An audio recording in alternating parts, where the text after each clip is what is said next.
Stop pining after someone who sees you as a used Honda when you could be with someone who sees you as a brand new Benz. Hi ladies, welcome back to the Feminine Universe. I am so happy to have you here. Every woman who wants to be in a relationship wants to be the dream girl. The first choice, the top priority, the one worth going above and beyond for. But there are certain mistakes women make or certain things that they overlook that takes them further away from this goal and makes it less likely that they'll get the treatment they're looking for. So today we are going to dive into the dream girl dynamic, how to tell when someone views you as a dream girl, how to find that dynamic, and how to avoid having your time wasted. So without further ado, let's get started. Right out of the gate, this video is not about contorting yourself into someone's dream girl. It's about understanding what it means to be a dream girl and what dream girl treatment looks like. That way, instead of wasting time, you'll be able to quickly assess how someone views you so that you can either choose to nurture that relationship and stay where you are, or cut ties and leave yourself free and happy until you come across the person who does view you as a dream girl and treats you accordingly. So the first step to achieving this is to become your own dream girl. As corny as this sounds, before you can worry about whether or not you're anyone else's dream girl, you need to be your own dream girl. It's going to be extremely difficult to expect and demand the best for yourself until you're truly, madly, deeply in love with yourself. Because what the happiest, healthiest version of you wants and accepts is going to be completely different than what the desperate, wounded, low vibration version of yourself wants and accepts. When you're your own dream girl and you're used to treating yourself well and being treated well by others, you won't mistake crumbs for an entire cake. Because we've got women out here thinking they are in ideal situations and that they're truly valued by a man who says, "I'm here, aren't I?" Do you know how many people go to jobs they hate, live in apartments and neighborhoods they hate? Just because someone is there doesn't mean they're happy, and it definitely doesn't mean you're their dream girl. When you're your own dream girl, you'll know what being wanted, loved, and appreciated feels like, and you won't settle for just being tolerated. You won't be interested in twisting yourself into a pretzel wanting to become what some random guy wants either. You'll be focused on becoming the absolute best version of yourself, and you'll only be interested in being with a man who honors and respects that. For the next step, you want to understand the categories. There are typically 3 categories that we think men put women into. Well, 2 to 3 categories. If you're looking at the 2-category model, it's basically wifey material or not wifey material. The 3-category model is more like the dream girl, which is wifey material that you go above and beyond for, the good enough girl, which can also be wifey material but is not treated nearly as well as the dream girl, and the good time girl, which, as the name implies, is not wifey material, just someone you want to have a good time with. But being that I've been fortunate enough to really observe people and get an unfiltered, intimate view of many different relationships, I'd say I've actually observed 5 categories that men put women into. The 3 we just touched on, plus 2 others. So let's run through them, because this will help you quickly analyze how a man sees you and whether or not your time is being wasted. We'll work our way from the bottom to the top, and I'll use a type of car as an analogy. Please don't get triggered and miss the forest for the trees. I know women aren't cars, it's just an analogy to bring the point home. So there's the desperate girl who gives everything for nothing. This is the station wagon your great Uncle Ronald left you when he passed. You don't like it, you don't really want to be seen in it, but it's free and you don't have anything better, so you take it. Next, you have the good time girl. This is the race car they'll never buy because it's impractical and doesn't fit into their real lives, but they will test drive or rent it for fun on the weekends. Then there's the good enough girl. This is the relationship or the car that most people have. I call it the used Honda. It might be secondhand or on the more affordable side, but it is reliable. It gets them from point A to point B, and it's within their budget. There's nothing wrong with it, but they aren't exactly showing it off either.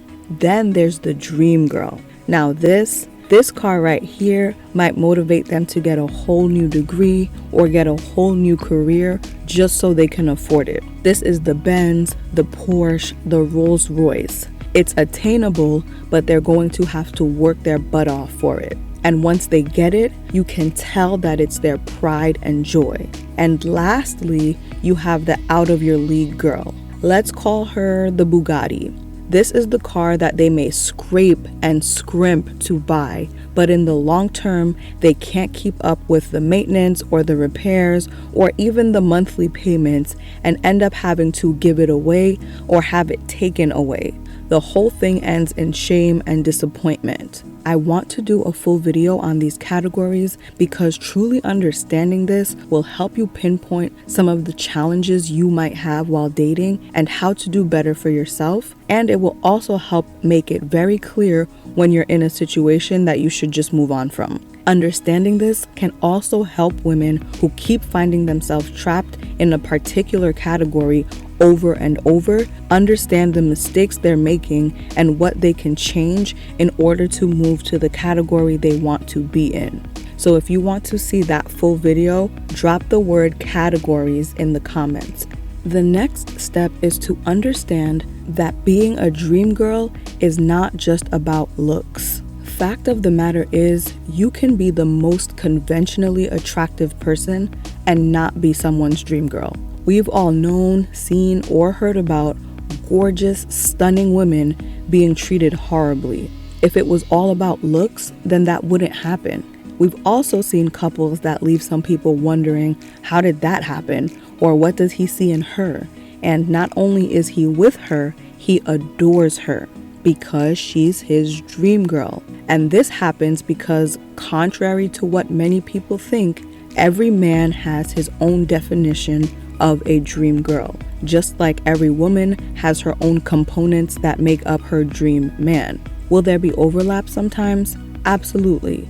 Does pretty much everyone appreciate someone who takes care of themselves? Absolutely. But it's not one size fits all. We know some prefer tall, some prefer short, some prefer slim, some prefer thick, and we could go on and on. But even more important to understand is that a dream girl is not just made up of looks, but rather a package of things. The big four being appearance, personality, lifestyle, and extras. And different men will value these four things in varying degrees, depending on what's important to them personally and what they've been through. A man who comes from a chaotic family life or had a chaotic mother may value a woman with a calm or calming personality more than other men would. A man who lives a very particular lifestyle may also value different things, whether he's an outdoorsman who gives nature tours and prefers to live in the woods, or even if he's just a gym rat that spends 3 hours a day at the gym. He may have more of an appreciation for a woman who's in the gym for a similar amount of time, who won't see the time he spends there as annoying or neglectful because she's there too. He might have an appreciation for that more sculpted, muscular build that women are sometimes told to avoid because he actually admires that aesthetic and respects what it takes to achieve that. Some other things that can make a woman dream girl tier that aren't tied to looks or conventional attractiveness are things like being able to make him feel more masculine, especially if he isn't the biggest or the strongest. Things like letting him know he makes you feel safe, asking him to open things, and just turning to him as a bit of a protector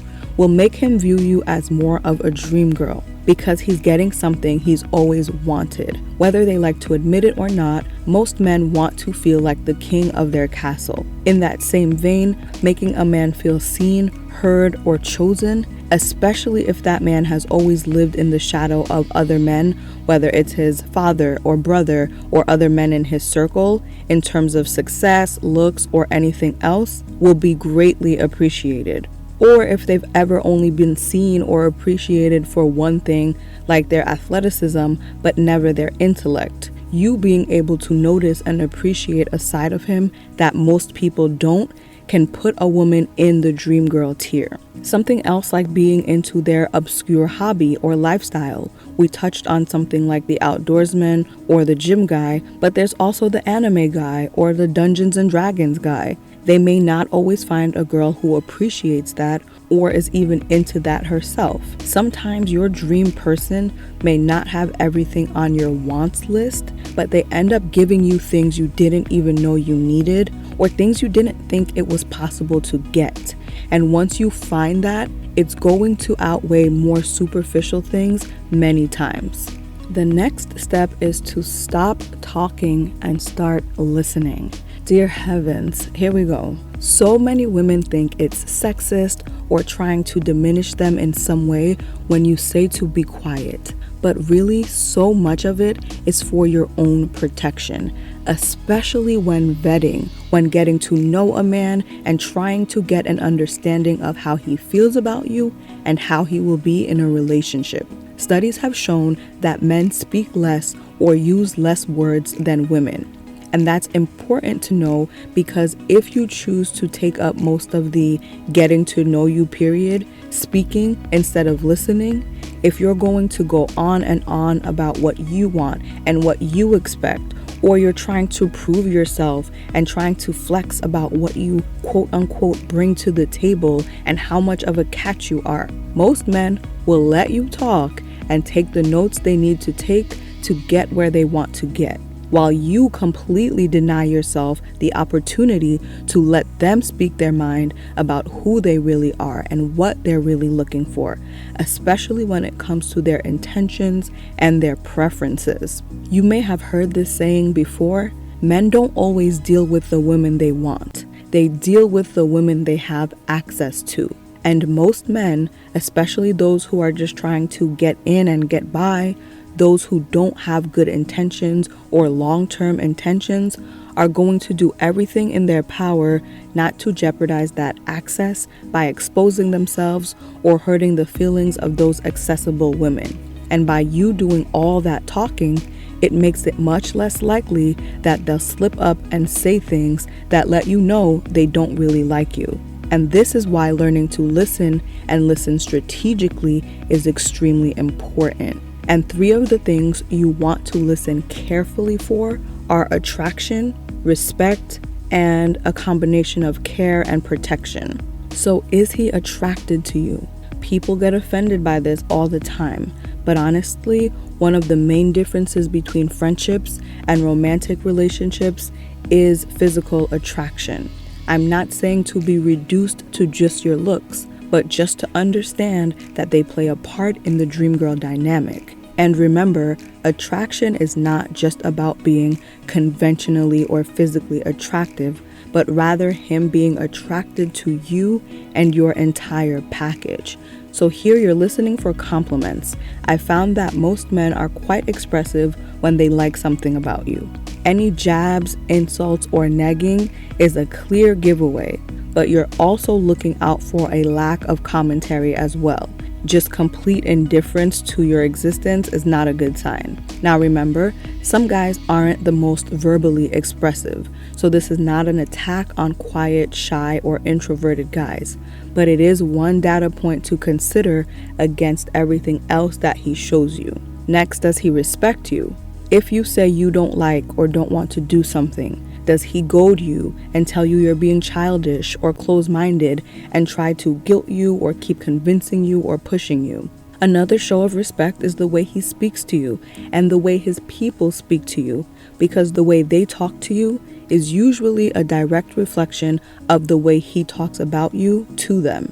Does he step in if someone else tries to disrespect you?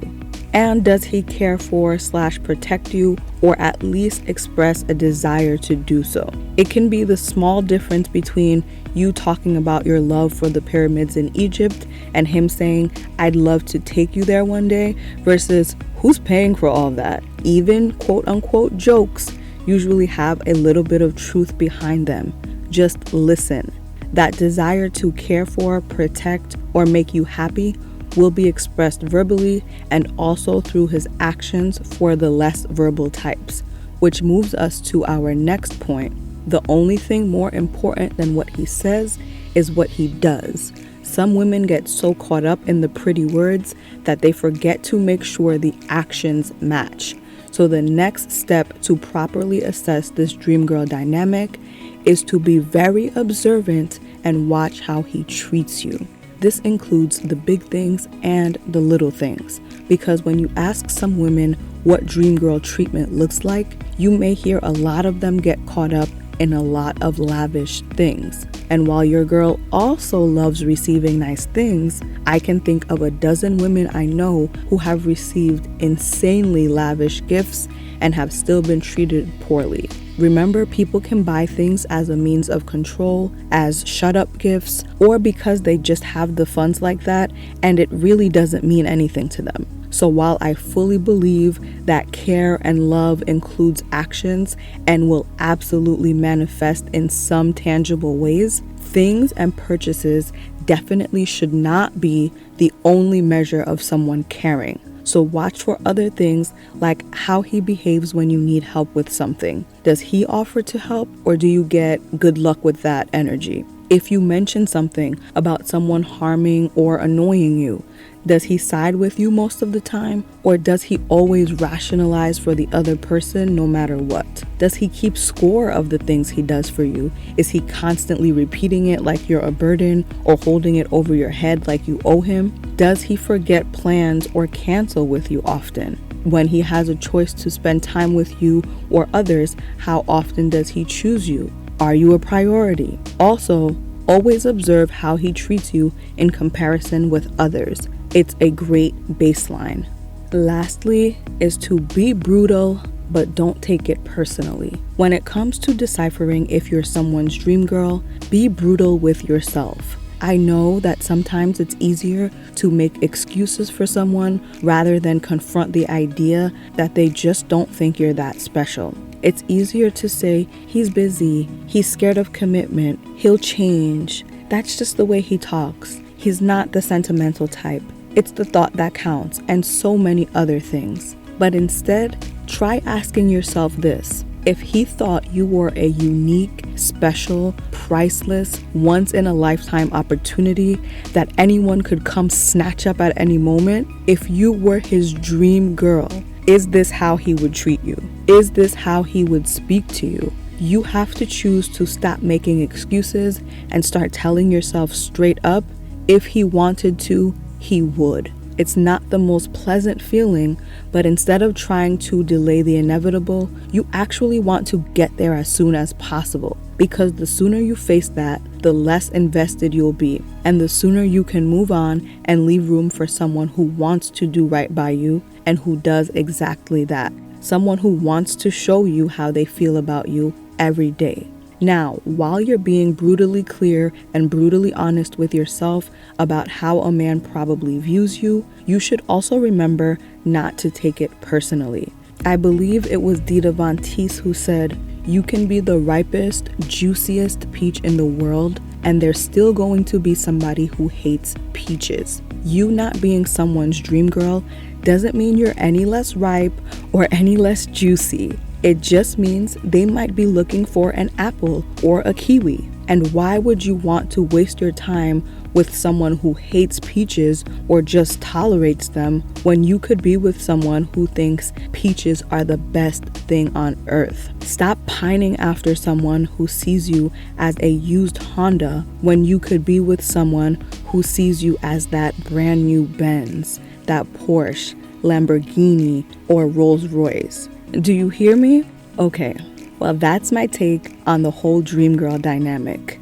You deserve time and space to become the best version of yourself. You deserve someone who appreciates that, and you deserve dream girl treatment. I promise you, there's someone who wants to give that to you, but it's your responsibility to accept nothing less in the meantime. Until next time, ladies, stay feminine, stay focused, and have fun.